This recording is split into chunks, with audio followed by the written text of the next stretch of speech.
ನಮ್ಮ ಸಮಾಜದಲ್ಲಿ ದೇಶ, ಧರ್ಮ ಮತ್ತು ದೈವ ಇದಕ್ಕಾಗಿ ತನ್ನ ವೈಯಕ್ತಿಕ ಆಸೆ ಆಕಾಂಕ್ಷೆಗಳನ್ನ ಬದಿಗಿಟ್ಟು ಜೀವನದಲ್ಲಿ ಅದನ್ನೇ ಮಾಡಬೇಕು ಅನ್ನುವಂಥ ಒಂದು ಸಾಧು ಸಂತ್ಯದ ಪರಂಪರೆ ಸಾವಿರಾರು ವರ್ಷಗಳಿಂದ ನಡೆದುಕೊಂಡು ಬಂದಿದೆ. ಹೇಗೆ 12ನೇ ಶತಮಾನದಲ್ಲಿ ಬಸವೇಶ್ವರರು ಶರಣರು ಅನ್ನುವಂಥ ಒಂದು ಕಲ್ಪನೆ ಮಾಡಿದರು. ಜೈನರಲ್ಲಿ ಶ್ರಮಣರು ಮತ್ತು ಸನ್ಯಾಸಿಗಳಿದ್ದಾರೆ.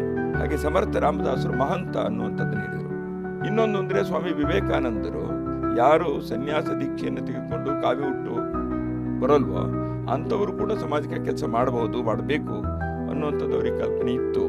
ಈ ಎಲ್ಲ ಒಂದು ಹಿನ್ನೆಲೆಯನ್ನು ನೋಡಿದಾಗ ಡಾಕ್ಟರ್ ಜಿಯವರು ಇಂಥ ಒಂದು ಕಾರ್ಯಕ್ಕಾಗಿ ತಾವು ಸ್ವತಃ ಉದಾಹರಣೆ ಆದರು. ಅವರು ಡಾಕ್ಟರ್ ಜಿಯವರೇ ಹಾಗೆ ನೋಡಿದರೆ ಪ್ರಥಮ ಪ್ರಚಾರಕರು. ಸಂಘದ ಇನ್ನೊಂದು ವಿಶಿಷ್ಟ ವ್ಯವಸ್ಥೆ ಅಂತ ಹೇಳಿದರೆ ಪ್ರಚಾರಕ ವ್ಯವಸ್ಥೆ.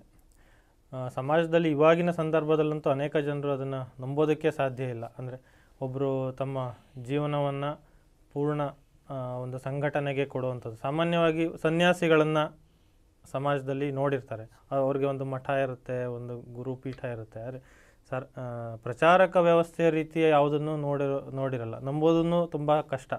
ಎಷ್ಟು ಸಂಬಳ ತಗೋತಾರೆ ಎನ್ನುವಂಥ ಪ್ರಶ್ನೆಗಳನ್ನು ಬರುತ್ತೆ. ಈ ವ್ಯವಸ್ಥೆ ರೂಪುಗೊಳ್ಳೋದಕ್ಕೆ ಹಿಂದಿನ ಭಾರತೀಯ ಪರಂಪರೆಯ ಯಾವುದಾದ್ರೂ ಪ್ರೇರಣೆ, ಮಾದರಿ ಆ ರೀತಿ ಯಾವುದಾದ್ರೂ ಇತ್ತ ಪ್ರಚಾರಕ ವ್ಯವಸ್ಥೆಗೆ? ಅದು ಹೇಗೆ ರೂಪುಗೊಂಡಿತು? ಸಂಘದಲ್ಲಿ ಪ್ರಚಾರಕ ಪದ್ಧತಿ ಬಗ್ಗೆ ಅನೇಕ ಮೂಲಗಳನ್ನು ಚರ್ಚೆ ಮಾಡಿ ಹೇಳ್ತಾರೆ. ಆದರೆ ಡಾಕ್ಟರ್ ಜಿಯವರು ಯಾವ ಮೂಲದಿಂದ ಇದನ್ನು ಮಾಡಿದರು ಅನ್ನುವಂಥದ್ದು ನಮಗೇನು ನಿಖರವಾಗಿ ಗೊತ್ತಿಲ್ಲ. ಆದರೆ ನಮ್ಮ ಸಮಾಜದಲ್ಲಿ ದೇಶ, ಧರ್ಮ ಮತ್ತು ದೈವ ಇದಕ್ಕಾಗಿ ತನ್ನ ವೈಯಕ್ತಿಕ ಆಸೆ ಆಕಾಂಕ್ಷೆಗಳನ್ನು ಬದಿಗಿಟ್ಟು ಜೀವನದಲ್ಲಿ ಅದನ್ನೇ ಮಾಡಬೇಕು ಅನ್ನುವಂಥ ಒಂದು ಸಾಧು ಸಂತ್ಯದ ಪರಂಪರೆ ಸಾವಿರಾರು ವರ್ಷಗಳಿಂದ ನಡೆದುಕೊಂಡು ಬಂದಿದೆ. ನಮ್ಮ ದೇಶದ ಯಾವುದೇ ಹಳ್ಳಿನಲ್ಲಿ ಒಂದಿಷ್ಟು ಮನೆಗಳಲ್ಲಿ ನಾವು ವಿಚಾರಿಸಿದರೆ ಅವ್ರ ಮನೆಯಲ್ಲಿ ಯಾರೋ ಪೂರ್ವಿಕರು ಈ ರೀತಿ ಸಮಾಜಕ್ಕಾಗಿ ಸಂತನಾಗಿಯೋ, ಬೈರಾಗಿಯಾಗಿಯೋ, ಸನ್ಯಾಸಿಯಾಗಿಯೋ ಹೋಗಿದ್ದಾರೆ ಅನ್ನೋವಂಥದ್ದನ್ನು ನಾವು ಕೇಳ್ತೀವಿ. ಅಂದರೆ ಈ ಮಣ್ಣಿನ ಗುಣದಲ್ಲೇ ಅಂಥದ್ದೊಂದು ನಿಸ್ವಾರ್ಥವಾಗಿ ಒಂದು ಸಾಧನೆಗಾಗಿ ತನ್ನ ಜೀವನವನ್ನು, ಅದು ಆಧ್ಯಾತ್ಮದ ಪ್ರವೃತ್ತಿ ಇರ್ಬೋದು, ಸ್ವಾತಂತ್ರ್ಯದ ಹೋರಾಟದಲ್ಲಿರ್ಬೋದು, ಸಾಮಾಜಿಕ ಕಳಕಳಿ ಬಗ್ಗೆ ಇರ್ಬೋದು, ಮನುಷ್ಯನ ಸೇವೆಗಾಗಿ ಇರಬಹುದು, ಯಾವುದೇ ಕಾರಣ ಇರಲಿ, ತನ್ನ ಆಸೆ ಆಕಾಂಕ್ಷೆಗಳನ್ನು ಬಿಟ್ಟು ಇನ್ನೊಬ್ಬರಿಗಾಗಿ ಇನ್ನೊಂದು ಉದಾತ್ತ ಧ್ಯೇಯಕ್ಕಾಗಿ ಕೆಲಸ ಮಾಡುವಂಥದ್ದು ನಮ್ಮ ದೇಶ ಪರಂಪರೆಯಲ್ಲಿ ಅನೂಚಾನವಾಗಿ ನಡೆದುಕೊಂಡು ಬಂದಿದೆ. ಇನ್ನೊಂದು ಅಂತಂದರೆ ಜಗತ್ತಿನಲ್ಲಿ ಬೇರೆ ಬೇರೆ ಕಡೆಗಳಲ್ಲಿ ಮತ ಪ್ರಚಾರ ಮಾಡುವಂಥ ಕೆಲಸವೂ ಕೂಡ ನಡೆದಿದೆ. ಮೂರನೇದು ಇನ್ನೊಂದು ಅಂದರೆ ಸ್ವಾತಂತ್ರ್ಯದ ಹೋರಾಟದಲ್ಲೂ ಕೂಡ ಅನೇಕ ಯುವಕರು ಸ್ವಾತಂತ್ರ್ಯದ ಒಂದು ದಗದಗಿಸುವಂಥ ಧ್ಯೇಯದ ಒಂದು ಕಾರಣಕ್ಕಾಗಿ ಅವರು ಕ್ರಾಂತಿಕಾರಿಗಳು ಹೊರಬಿದ್ದಾಗ ನಾವೇನೋ ವೈಯಕ್ತಿಕ ಜೀವನಕ್ಕಾಗಿ ಆಕಾಂಕ್ಷೆ ಇಟ್ಕೊಳ್ಬೇಕು ಅನ್ನೋದು ಅವ್ರಿಗಿರಲಿಲ್ಲ.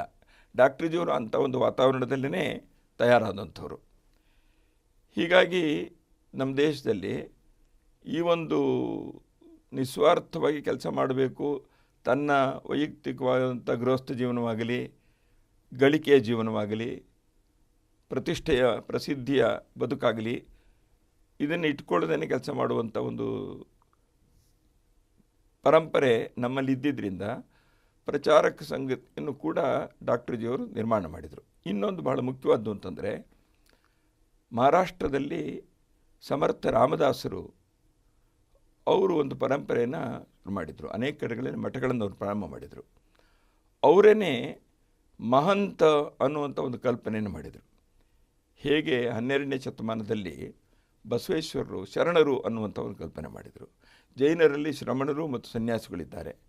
ಹಾಗೆ ಗೃಹಸ್ಥ ಪರಂಪರೆ ಮತ್ತು ಒಂದು ಸನ್ಯಾಸಿ ಪರಂಪರೆ ನಮ್ಮ ದೇಶದಲ್ಲಿ ಧಾರ್ಮಿಕ ಆಂದೋಲನಗಳಲ್ಲಿ, ಭಕ್ತಿ ಆಂದೋಲನದಲ್ಲಿ ಕಂಡುಬರುತ್ತೆ. ಗೃಹಸ್ಥರಾಗಿದ್ದಂಥವರು ಶರಣರಾಗಿ ಹೇಗೆ ಜೀವನವನ್ನು ಅಂತರಂಗ ಬಹಿರಂಗ ಶುದ್ಧಿಯನ್ನು ಇಟ್ಕೊಂಡು ಕೆಲಸ ಮಾಡಬೇಕು, ಹಾಗೆಯೇ ಜೈನ ಪರಂಪರೆಯಲ್ಲಿದೆ. ಹಾಗೆ ಸಮರ್ಥ ರಾಮದಾಸರು ಮಹಂತ ಅನ್ನುವಂಥದ್ದನ್ನು ಹೇಳಿದರು. ಮಹಂತ ಅನ್ನುವಂಥ ಕಲ್ಪನೆಯನ್ನು ಏನು ಸಮರ್ಥರು ಕೊಟ್ಟಿದ್ದಾರೆ, ಅದನ್ನು ಓದಿದಾಗ ಆ ಕಲ್ಪನೆ ಪ್ರಚಾರಕ ಜೀವನಕ್ಕೆ ತುಂಬ ಹತ್ತಿರವಾಗಿ ಕಾಣಬರುತ್ತೆ.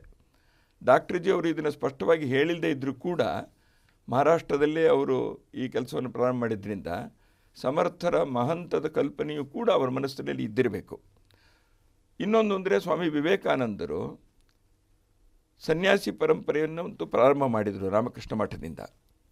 ವಿವೇಕಾನಂದರ ಇನ್ನೊಂದು ಕಲ್ಪನೆ ಇದ್ದಿದ್ದು ಅಂದರೆ ಗೃಹಸ್ಥರಿಗಾಗಿ ಒಂದು ಈ ರೀತಿಯ ಒಂದು ಪರಂಪರೆಯನ್ನು ಮಾಡಬೇಕು.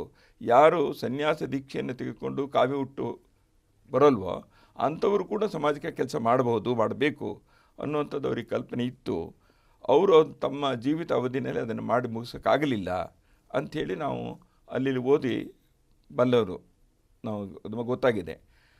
ಈ ಎಲ್ಲ ಒಂದು ಹಿನ್ನೆಲೆಯನ್ನು ನೋಡಿದಾಗ ಡಾಕ್ಟರ್ಜಿಯವರು ಇಂಥ ಒಂದು ಕಾರ್ಯಕ್ಕಾಗಿ ತಾವು ಸ್ವತಃ ಉದಾಹರಣೆ ಆದರು. ಅವರು ಡಾಕ್ಟರ್ಜಿಯವರೇ ಹಾಗೆ ನೋಡಿದರೆ ಪ್ರಥಮ ಪ್ರಚಾರಕರು. ಅವ್ರನ್ನ ಯಾರೂ ಘೋಷಣೆ ಮಾಡಿಲ್ಲದೆ ಇರ್ಬೋದು ಪ್ರಚಾರಕ ಅಂತೇಳಿ.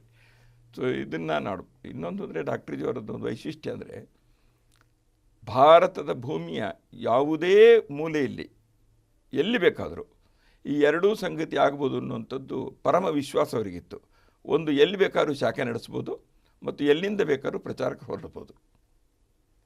ಭಾರತ ಇಷ್ಟೊಂದು ವಿವಿಧತಾಪೂರ್ಣ ಆಗಿದ್ದರೂ ಕೂಡ ಈ ಎರಡೂ ಪದ್ಧತಿ ಇಡೀ ದೇಶದ ಯಾವುದೇ ಮೂಲೆಯಲ್ಲೂ ಕೂಡ ಯಶಸ್ವಿಯಾಗಿ ನಡ್ಕೊಂಡು ಬಂದಿದೆ.